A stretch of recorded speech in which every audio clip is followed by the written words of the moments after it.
Libremente es un podcast donde abordaremos todas esas preguntas, dudas e inseguridades que todos tenemos sobre sexualidad, relaciones de pareja y salud mental. Hola, soy María Fernanda Serrano, psicóloga y sexóloga, y te invito a hablar de estos temas de una manera natural, directa y sin filtros.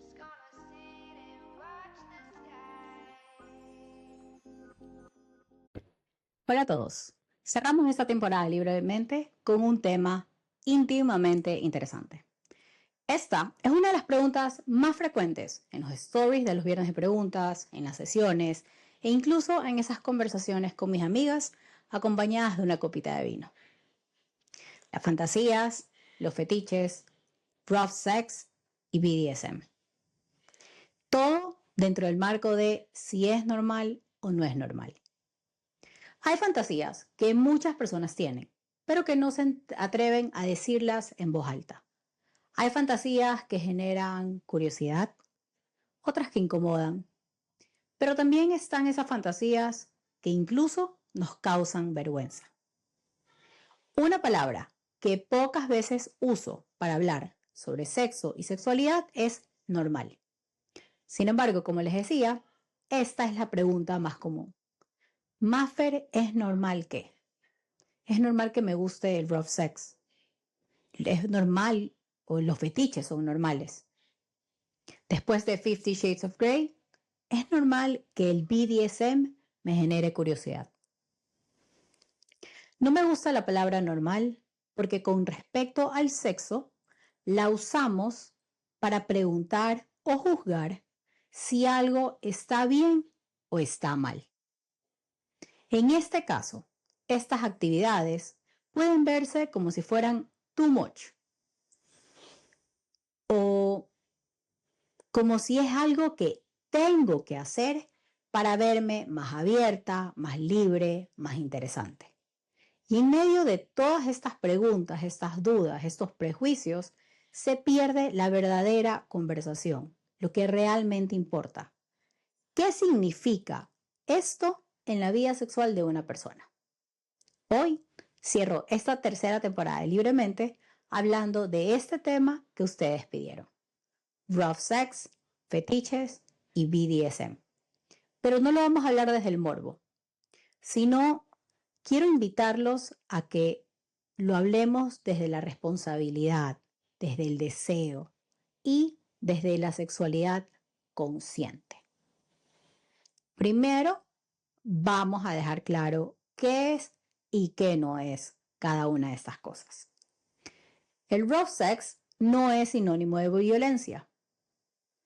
BDSM, que significa bondaje, disciplina, dominación y sumisión, sadismo y masoquismo, no es sinónimo de abuso.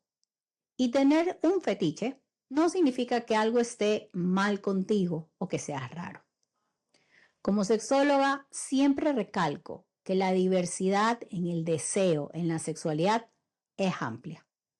Incluso estudios realizados por el Kinsey Institute de la Universidad de Indiana muestran que la mayoría de las personas tienen fantasías que incluyen elementos de poder, control o intensidad.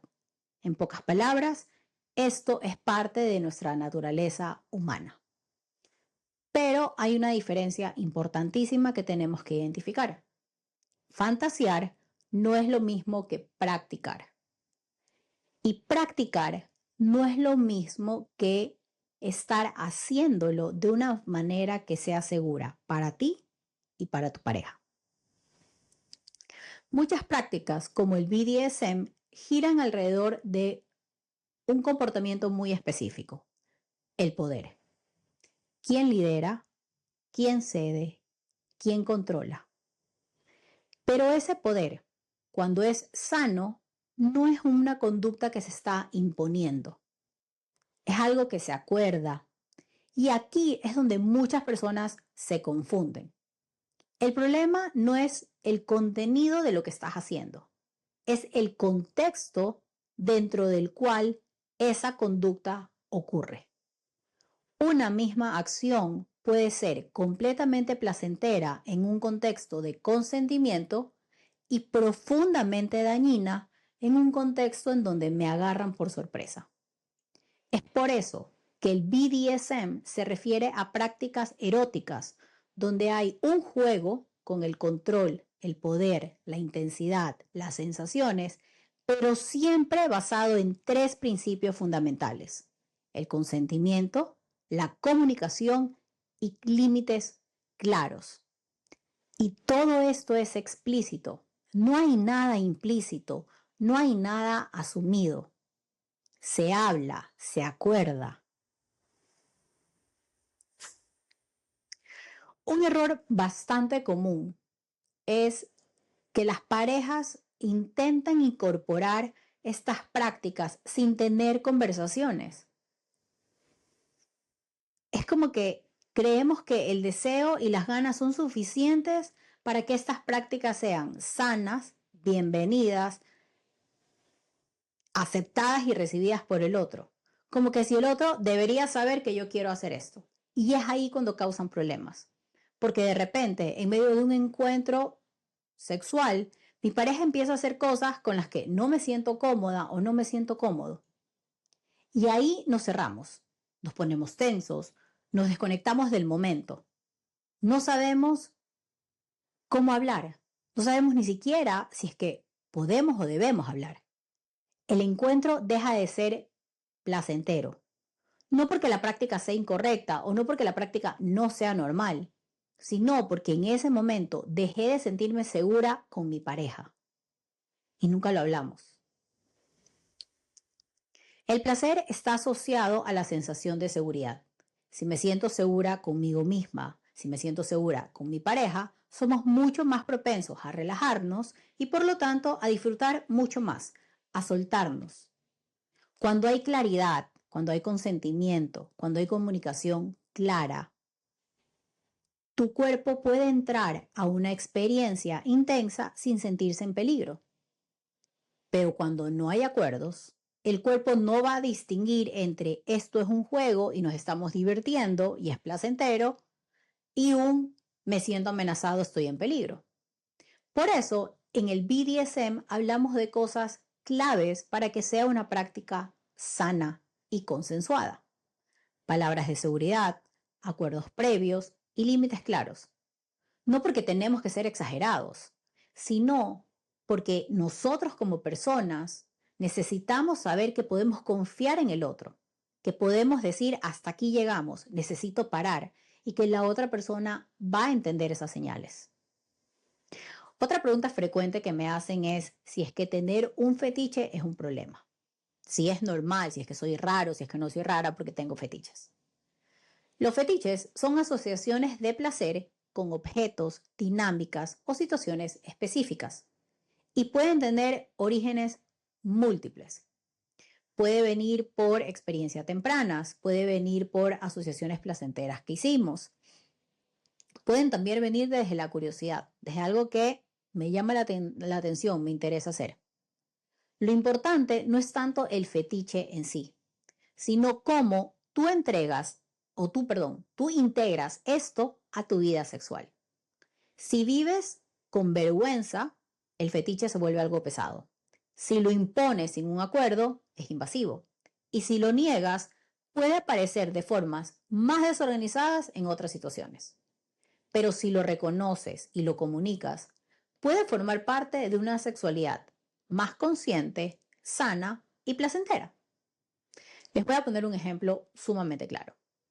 Una pareja donde uno de los dos tiene curiosidad por una dinámica un poco más intensa, de repente, en un encuentro, la pone en práctica, ya sea jalonea, agarra un poco más duro. Al empezar a introducir estos pequeños gestos durante el sexo sin una conversación previa, la otra persona puede que no entienda qué está pasando. O sea, de repente esto se volvió muy intenso, más intenso de lo que yo quería.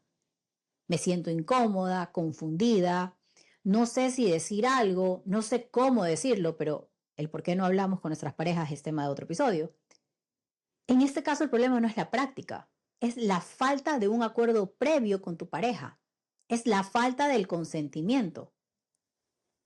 Pero si lo hablan, todo cambia. Se ponen límites, se dice que sí y que no. Se habla sobre qué genera curiosidad, sobre por qué me genera curiosidad, por qué es algo que me excita, que me llama la atención, qué quiero probar y qué no quiero probar. Y desde ahí la experiencia cambia, es distinta. Puede ser una experiencia más clara, más segura, más conectada. Quiero recalcar algo. Ninguna pareja, ninguna persona tiene que practicar o hacer rough sex, BDSM o explorar fetiches para tener una buena vida sexual o para que la vida sexual de la pareja o de la persona sea más satisfactoria o sea más placentera. A veces estos temas se vuelven tendencia. Los vemos en redes, los hablamos en grupo, todo el mundo habla de series o películas en donde estamos hablando de BDSM, como lo fue hace un par de años 50 Shades of Grey. Pero esto hace que, como todo en la vida, aparezca esta presión silenciosa. Como si no hacerlo me hace menos abierta, menos interesante, incluso menos deseable. Y no, no es así. Tu sexualidad no tiene que parecerse a la de nadie más. No tienes por qué incorporar nada que no te haga sentido a ti, que no resuene contigo, que no te llame la atención, que no te parezca placentero. Al final, todo vuelve a lo mismo. No es lo que haces, es cómo lo haces. Es decir, desde dónde te estás conectando con la sexualidad, con tu sexualidad y con esas prácticas. Una sexualidad sana no se define por la intensidad o las prácticas que incluyes. Se define por la coherencia, por la comunicación, por el respeto hacia la otra persona y hacia ti misma, por la capacidad que tienes de escuchar y de conectar con tu propio cuerpo, con tu deseo, con tus ganas, con tu placer. Tu deseo no tiene que ser perfecto, no se tiene que ver como una película, no tiene que encajar en ninguna categoría. Tampoco tiene que cumplir con las tendencias que se ven o que se hablan afuera. Tu deseo puede ser curioso, puede ser cambiante, puede ser intenso y a veces puede ser tranquilo, pero siempre necesita de que estés consciente de qué es lo que tú quieres. Porque el deseo, las ganas y el placer sin conciencia pueden confundir, pueden presionar e incluso pueden llevarte a desconectar de tu pareja y de ti misma. Pero cuando vives tu vida sexual con conciencia, la experiencia puede ser increíble, con el otro y contigo mismo. Porque al final del día, tu sexo y tu sexualidad es solamente tuya. Y por lo tanto, solo tú decides cómo vivirla y explorarla de una forma que esté en sintonía contigo misma. Si este episodio te dejó pensando, compártelo con alguien con quien valga la pena tener estas conversaciones. Yo soy Mafer Serrano y esta fue la tercera temporada de Libremente. Gracias por haberme acompañado cada jueves a hablar sin filtros sobre todos estos temas que tú y yo siempre queremos conversar. Nos vemos en la próxima temporada.